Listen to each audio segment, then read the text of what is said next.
Vamos orar? Pai, muito obrigado, Deus, por mais essa oportunidade que a gente tem, Deus, de estarmos aqui na Tua casa para celebrar o Senhor. Obrigado, Deus, por tudo aquilo que nós cantamos até aqui, Te adorando, Te exaltando. Obrigado pelo que ouvimos aqui do pastor Luiz, que nos dá a certeza de que o Senhor é poderoso, Deus, para alcançar o pecador e transformá-lo. E, Pai, é isso que nós cremos. Por isso, Deus, em nome de Jesus, nós pedimos que nessa manhã a Tua palavra nos transforme também, Senhor.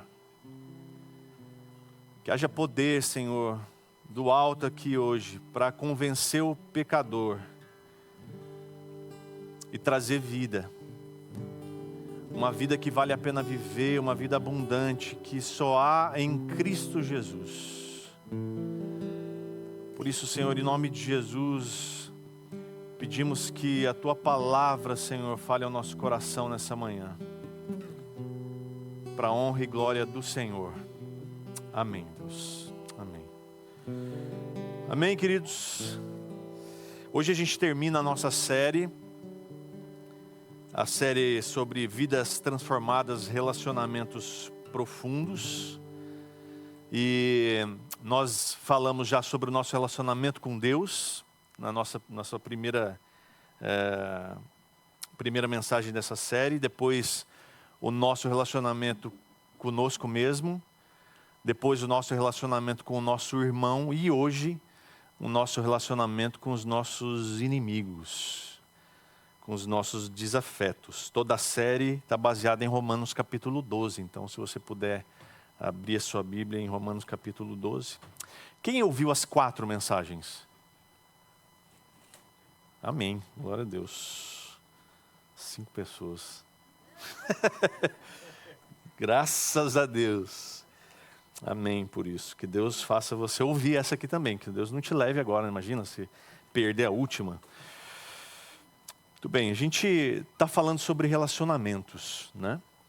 E que somente uma vida transformada por Jesus permite que nós tenhamos relacionamentos profundos. Então, a gente aprende que não há uma vida saudável, não há um casamento saudável, não há uma família saudável, não há uma igreja saudável sem relacionamentos que sejam também saudáveis. E relacionamentos saudáveis só são possíveis através de uma vida transformada por Cristo e pela Sua palavra. Então, quando eu e você temos a vida transformada por Cristo, o nosso relacionamento com Deus se torna mais profundo, o nosso relacionamento com os irmãos se torna mais profundo, o nosso relacionamento comigo mesmo se torna mais profundo, e até o nosso relacionamento com os nossos desafetos se tornam melhores. E é sobre isso que eu queria conversar com você hoje. Mas você pensa, puxa, mas crente tem inimigo? O crente não faz inimigos, mas certamente tem quem não goste do crente. O pastor Luiz que o diga, né? O testemunho dele que disse isso também. Então, se a gente olhar à luz das Escrituras, a gente vai ver que Paulo tinha inimigo, Estevão tinha inimigo, Jesus tinha inimigo, que não gostava de Jesus de jeito nenhum. Aliás, tem até hoje, não é? Eu e você podemos ter inimigos. E se nós tivermos, nós precisamos aprender a lidar com eles. E muitas vezes o cristão experimenta até ódio, perseguição daqueles que não suportam o Evangelho, não suporta a doutrina de Cristo. E a resposta normal para quem tem inimizade, para quem tem inimigos, para quem tem desafetos é retaliação, é o revide. É pagar com a mesma moeda. No entanto, eu e você somos chamados para fazer diferente, para sermos diferentes. Então, o texto que eu quero ler com você, de Romanos capítulo 12, 17 a 21, vai nos dar alguns conselhos sobre isso. Então, Queria que você lesse comigo Romanos 12, 17 em diante. Nós estudamos até o 16 na semana passada e agora a gente dá sequência a partir do 17. Então, se você puder ler comigo, diz assim, Romanos 12, 17. Não paguem a ninguém mal por mal. Procurem fazer o bem diante de todos. Se possível, no que depender de vocês, vivam em paz com todas as pessoas. Meus amados, não façam justiça com as próprias mãos, mas deem lugar à ira de Deus, pois está escrito: a mim pertence a vingança, eu é que retribuirei, diz o Senhor. Faça o contrário. Se o seu inimigo tiver fome, dê-lhe de comer. Se tiver sede, dê-lhe de beber. Porque fazendo isto, você amontoará brasas vivas sobre a cabeça dele. Não se deixe vencer pelo mal, mas vença o mal com o bem. É isso que diz o restante, então, até o final do capítulo 12 de Romanos. Você lembra na primeira mensagem sobre esse texto, eu falava que até o capítulo 11, Paulo vai trazer doutrina, vai trazer teologia. E ele termina o capítulo 11, a gente estudou também esse texto, ele termina o capítulo 11 com um louvor a Deus, que a gente chama de doxologia, um hino de adoração a Deus. Tamanha é a grandeza daquilo que ele vinha falando até o capítulo 11 sobre salvação, de como Deus, no seu plano perfeito, trouxe salvação a todo homem. Ele termina então com essa adoração e a partir do capítulo 12 é prática de vida cristã. Então do 12 em diante de Romanos nós vamos ver prática de vida cristã. É como nós devemos viver com aquilo que a gente aprendeu até então. Então a gente tem ouvido falar da palavra de Deus, a gente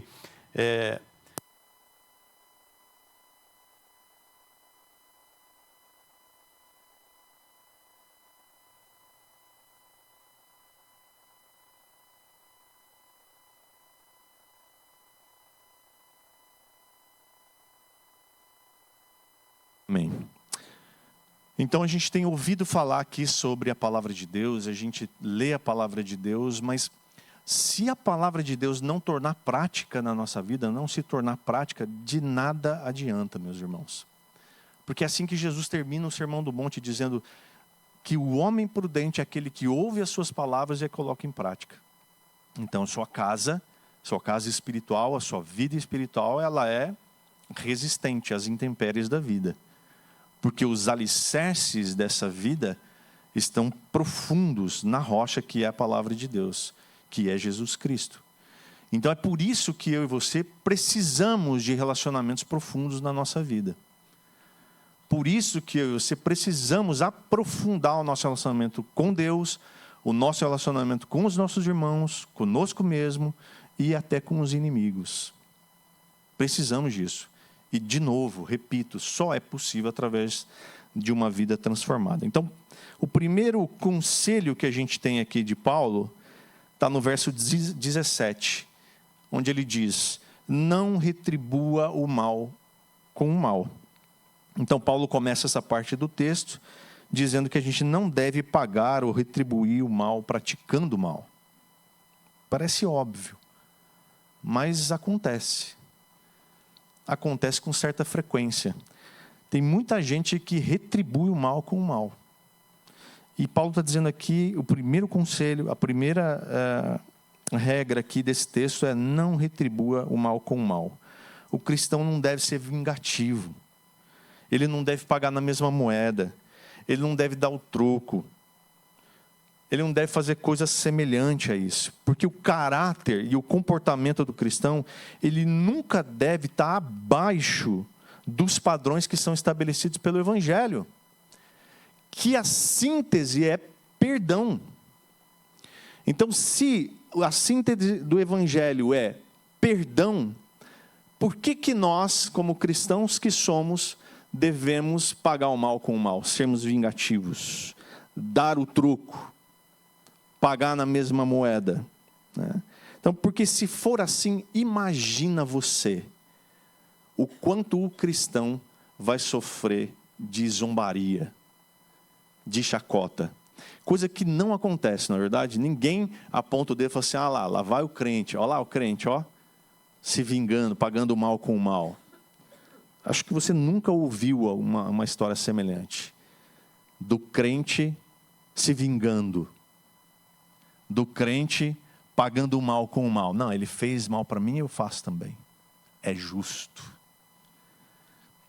Então, não paguem a ninguém mal por mal. E ele diz, procurem fazer o bem diante de todos. É para isso que nós somos chamados, para fazer o bem diante de todos. Se a gente olhar na Bíblia, vai ter várias histórias semelhantes a essa. Por exemplo, Jó. Jó, o que ele ouviu de desaforo dos amigos dele, é ou não é? Você que conhece a história, Jó ouviu desaforo em cima de desaforo, até da esposa. Mas o que Jó faz? Paga na mesma moeda? Ele ora pelos seus amigos acusadores. O resultado é que Jó é restaurado e seus amigos perdoados. Estevão que pregava a palavra de Deus e ele foi apedrejado, e apedrejado até a morte. O que Estevão fez? Ele orou dizendo, Deus, mata eles, Deus, com um raio. Xingou as pessoas que apedrejavam, tomou a primeira pedrada e já falou assim, Não, ele também orou pelos homens que o apedrejavam. E ele também foi recebido por Jesus. E a palavra diz que quando ele é recebido por Jesus, ele tem uma visão do céu aberto e o Filho do Homem em pé à direita de Deus. É a única menção de Jesus no céu em pé. E talvez é assim que Jesus recebe aqueles que morrem pelo seu nome. Não é doutrina, irmãos, disse talvez. É o que está escrito ali. E interessante que as roupas de Estevão foram colocadas aos pés de um homem específico ali. Quem? Saulo. Saulo estava ali. E o texto diz que ele consentia na morte de Estevão. E depois ele vai se converter no apóstolo Paulo, alcançado por Jesus e transformado por ele. Jesus na cruz, sendo ali humilhado, sendo ali maltratado, sendo ali judiado pelos seus algozes. Ele faz o que na cruz, meus irmãos? Ele amaldiçoa, ele ora também pelos seus carrascos.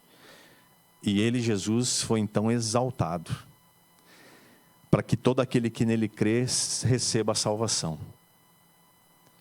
Que glorioso isso, não é? Quantas oportunidades que eu e você temos de fazer o bem. E muitas vezes sem olhar quem, não é?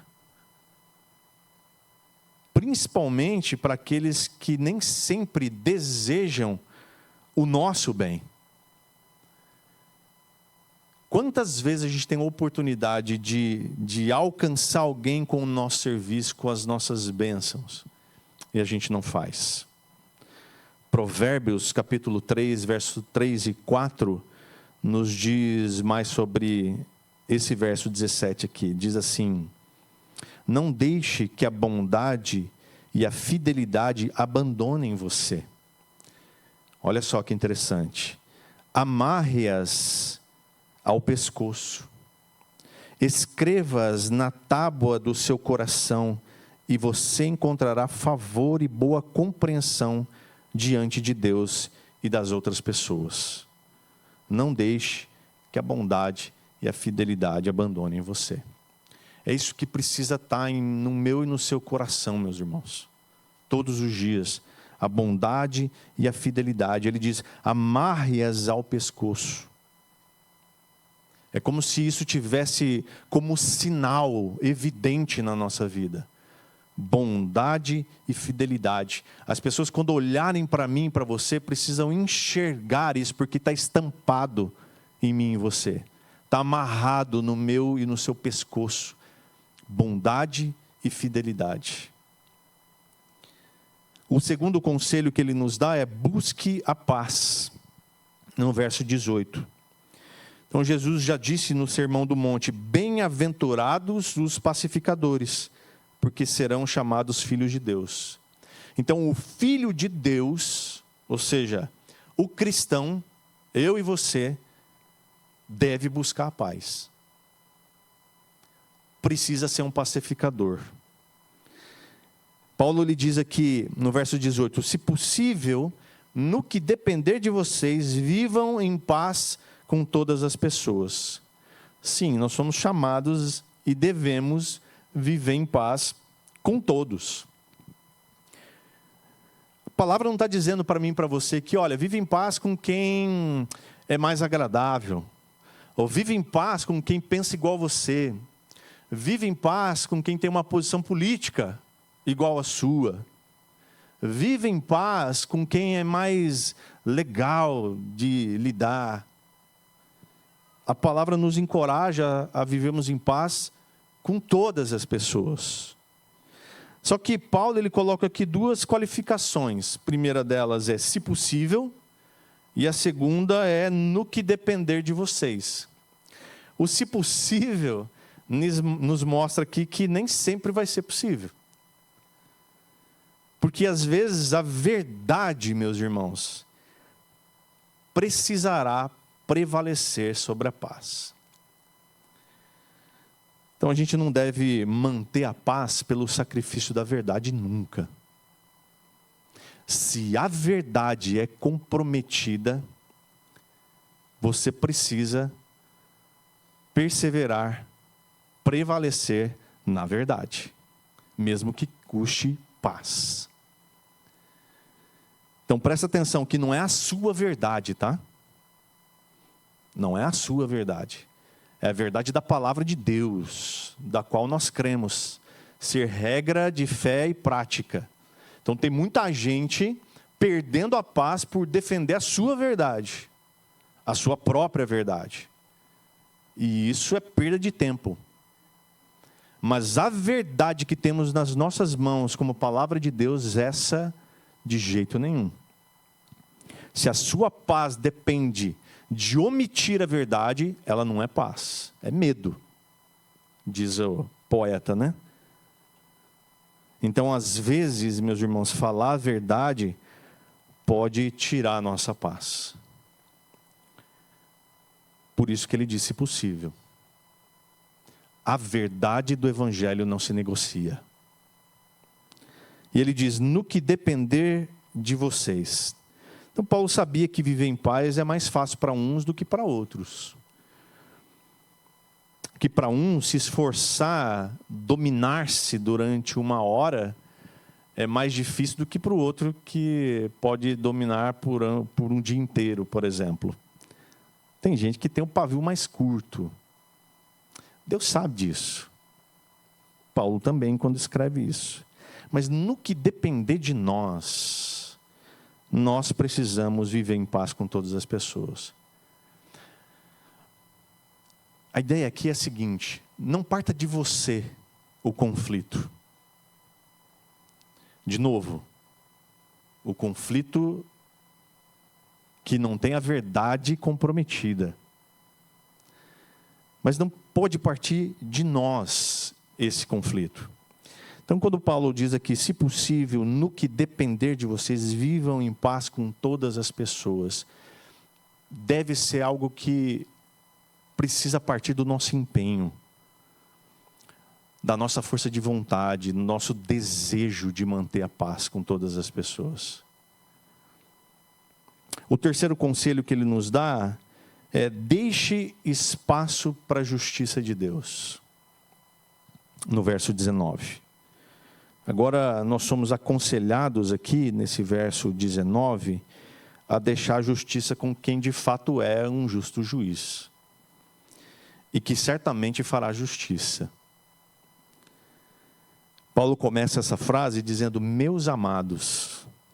É interessante como Paulo ele começa essa frase, né? Meus amados, como um amoroso pastor, que tem larga experiência nisso. Paulo então nos exorta agora aqui a não desejar fazer justiça por nós mesmos. Então, quando Paulo chama os seus leitores de meus amados, ele nos mostra que amorosamente ele deseja nos ensinar algo que certamente ele sabe muito bem como funciona.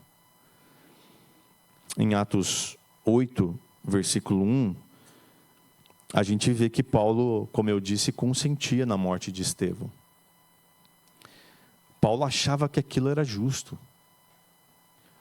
Paulo achava que ele estava fazendo justiça. Ele tinha cartas para perseguir cristão, porque ele achava que aquilo era justo diante de Deus. Então Paulo, quando ele diz assim, meus amados, deixa eu falar um negócio para vocês. Não façam justiça com as próprias mãos. Porque ele sabe que o nosso juízo é enganoso, porque o nosso coração é assim. Então é melhor deixar a justiça com quem é um justo juiz, com Deus, que não comete erros, que não falha. Porque se a gente for querer fazer justiça com as próprias mãos, se a gente for querer fazer justiça, certamente nós vamos fazer bobagem.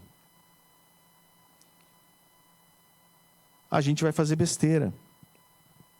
Então ele diz, não façam justiça com as próprias mãos, porque não cabe a nós qualquer juízo.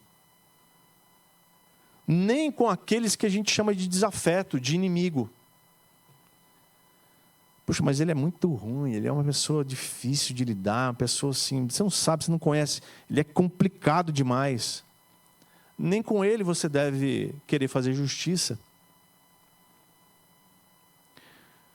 Porque devemos então perdoar os nossos inimigos, ao invés de fazer justiça com as próprias mãos. Primeiro porque o perdão quebra um ciclo de retaliações, né? Primeiro que o perdão vai quebrar um ciclo de revides.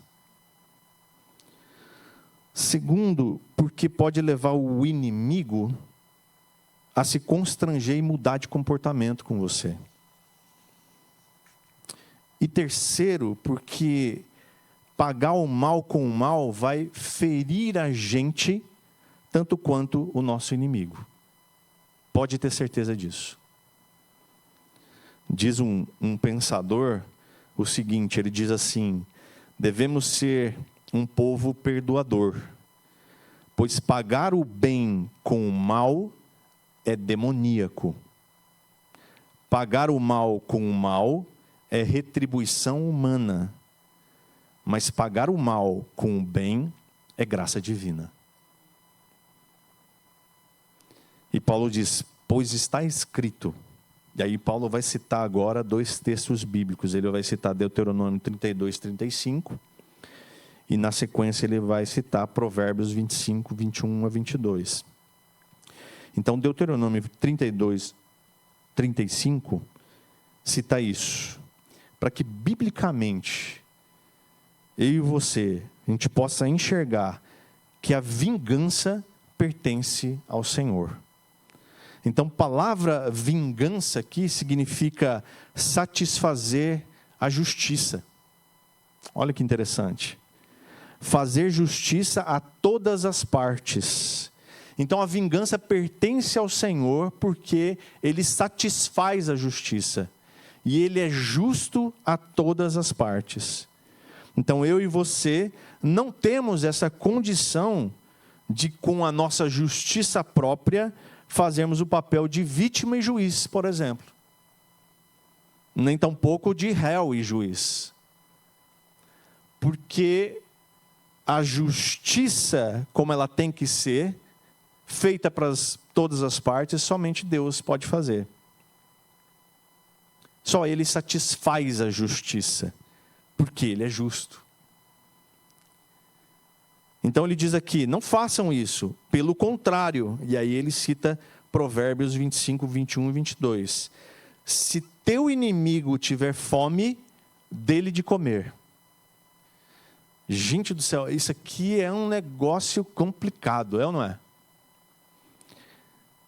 Quando a gente lê isso, se o teu inimigo tiver fome, o que você faz? Acho é pouco, né?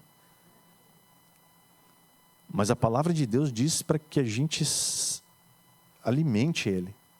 Se ele tiver fome, dele de comer.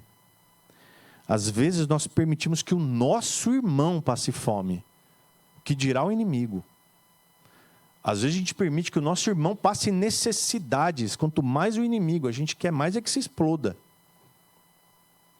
Mas a palavra de Deus diz para mim e para você que se o meu inimigo, se o teu inimigo, se o meu desafeto, o teu desafeto passa por uma necessidade, atenda, sirva. E ele diz mais, se tiver sede, dele de beber. Nós somos encorajados a fazer o bem até para os nossos inimigos, meus irmãos. O que Jesus nos diz sobre isso? Lá em Mateus capítulo 5, versículo 43 a 48, Jesus vai citar, lá no Sermão do Monte, ele vai citar um mandamento. Ele diz assim: vocês ouviram o que foi dito, ame o próximo e odeie o seu inimigo. Aí todo mundo falou assim, tá certinho, acertou. Aí ele continua, ele diz assim, eu, porém, lhe digo. E aí vem o mandamento do nosso Senhor Jesus Cristo, que comanda as nossas vidas, que nos diz o que devemos fazer, que aponta o caminho, que nos ensina o que é reto. Jesus diz assim, eu porém lhes digo, amem os seus inimigos e orem pelos que perseguem vocês, para demonstrarem que são os filhos do Pai de vocês, que está nos céus. Porque Ele fez o seu sol nascer sobre maus e bons, e vir chuva sobre justos e injustos. Porque se vocês amam aqueles que os amam, que recompensa terão? Os publicanos também não fazem a mesma coisa? E se saudarem somente os seus irmãos, o que estão fazendo demais? Os gentios também fazem o mesmo. Portanto, sejam perfeitos como é perfeito o Pai de vocês que está no céu. Meus irmãos, às vezes o nosso relacionamento é só com o irmão em Cristo. E olhe lá. A gente tem dificuldade de ter amigo não crente. O que dirá ter relacionamento com o inimigo, com aqueles que são desafetos nossos, no trabalho, seja lá onde for. Aqueles que, às vezes, têm rivalidade com a gente. Mas Jesus está dizendo aqui que a gente precisa amar. Amar. Não é tolerar. Não é a palavra do momento, né? A gente ser tolerante. É amar. E orar por ele. Há uma frase num livro antigo que eu tenho, chama Mananciais do Deserto. Uma frase de um anônimo que diz assim: não há nada que faça você amar tanto uma pessoa quanto orar por ela. Então o segredo está aqui, meus irmãos. Se há algum desafeto, se há alguma pedra no seu sapato, ore por ele. Ore por ela. Estava conversando esses dias atrás com um jovem pastor que assumiu uma igreja há pouco tempo. E ele estava dizendo de um problema que ele estava tendo com um ministro de louvor. De cara, já teve antipatia entre os dois. E ele falava, eu não consigo me expressar direito com ele, ele entende tudo errado e a gente está só brigando. Eu falei, cara, em primeiro lugar, ore por ele. Ore, mas ore com força. Segundo lugar, qual das vezes você teve uma conversa com ele fora do ambiente da igreja? Falei, nenhuma. Falei, tira ele da igreja, leva ele para tomar um café. E aí, deixa ele conhecer você. Deixa ele saber quem é você. E faça o mesmo, deixa ele se apresentar para você. E eu conheço esse jovem pastor, é um menino muito querido, muito querido. Eu falei, deixa ele conhecer esse cara que você é aqui para mim, por exemplo. às vezes, muitas dessas inimizades, dessas rivalidades, desses desafetos se resolvem numa conversa. Porque muitos desses desafetos, rivalidades e inimizades se dão por antipatia. Quem nunca bateu um olho na pessoa e falou assim, puxa, não fui com a cara dele. E cria uma antipatia tão grande que se torna inimizade. Acontece. Mas Jesus está dizendo para mim e para você, ame o seu inimigo, ore por ele. E aí diz aqui que fazendo isso você amontoará brasas vivas sobre a cabeça dele. Aqui possivelmente o provérbio, que Paulo está citando o provérbio, né? Esse provérbio está citando um ritual egípcio, no qual um homem ele tinha que dar uma demonstração pública do seu arrependimento, então era colocado na cabeça dele uma bacia com brasa. Então ele tinha que andar com aquela bacia com brasa na cabeça, e a sensação provocada ali de calor que gerava das brasas figurava a dor do arrependimento para ele. Então ele mostrava fisicamente, publicamente, que o arrependimento dele ardia como aquelas brasas ardiam na cabeça dele. Já pensou se isso vira moda? Que legal. Estou arrependido. Ok, está aqui sua bacia, está aqui suas brasas, dá uma voltinha ali, mostra para todo mundo que você está arrependido de verdade. O perdão, meus irmãos, é a faxina da mente, é a asepsia da alma, é a libertação da masmorra da mágoa. É muito interessante que quando eu ouvi um testemunho do Ronaldo Lidório, o Ronaldo Lidório é um missionário e ele é conhecido por ser um linguista muito bom. E ele viajou para o norte de um país africano, de Gana, e o norte de Gana é bem inóspito, e ele encontrou uma tribo que tinha uma língua que só era falada, e não havia uma escrita para essa língua, e os nativos ali não eram, lógico, alfabetizados. Então o Ronaldo Lidório faz esse trabalho de aprender a língua, de proporcionar uma escrita para essa língua, traduzir o Novo Testamento para essa língua, alfabetizar os nativos e então ensinar o Evangelho. Ele fez isso com os concombas africanos. E ele contando uma experiência de que não havia uma palavra para perdão. E ele dizia, como que uma pessoa faz, então, quando ela está arrependida? Não, isso aqui não acontece. Como não? Não, ninguém aqui se arrepende de nada. Fez o errado e ele vai arcar com as consequências. Vamos supor que alguém tenha feito um delito, cometido um delito e queira reparar isso. Não, aí tem um ritual. O que é? Então, essa pessoa que cometia ofensa para alguém e queria reparar isso, ela ia para o meio do bosque com uma cabaça e ela quebrava essa cabaça no meio do bosque. Então, na língua concomba, perdão é quebrar a cabaça.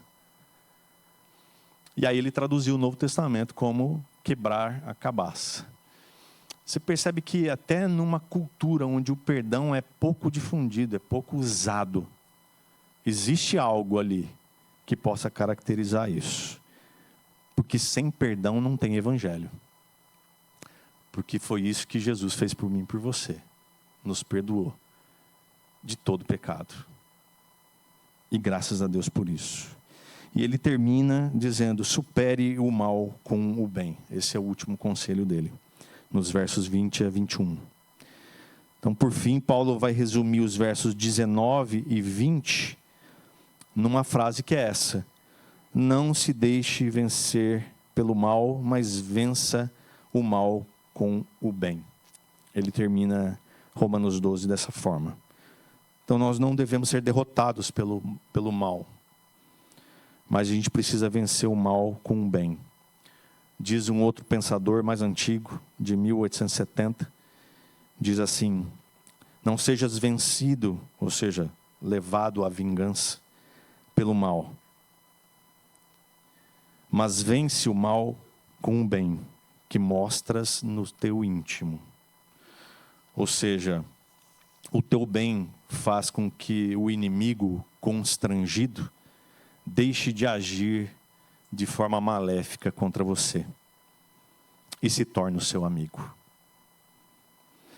Então, para concluir essa série, se a gente voltar lá no primeiro e no segundo versículo do capítulo 12, nós vamos ter uma síntese de como nós podemos ter um relacionamento profundo com Deus, profundo com nós mesmos, com os nossos irmãos e até com o nosso inimigo. Nós precisamos, em primeiro lugar, não viver conforme os padrões deste mundo.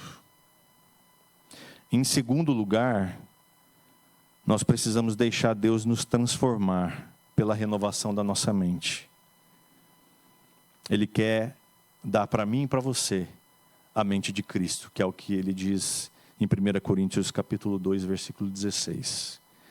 Tendo então essa mente transformada em Cristo Jesus, nós certamente vamos olhar o padrão do mundo, e esse padrão do mundo não vai servir para mim e para você.